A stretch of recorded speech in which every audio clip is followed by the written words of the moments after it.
Golo Gogolia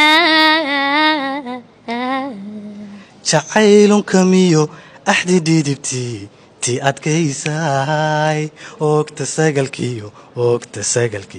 dayaxow eegi jacaylun kamiyo axdi dhidibtii tii adkaysay ogta sagalkiyo dayaxow eegi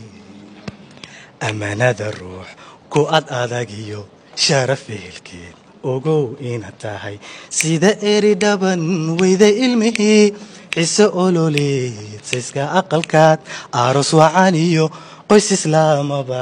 aqalkoodii aynu tagno mudug iyo ayl ogada taleex ilama danood nogob iyo afdheer alalaaskuna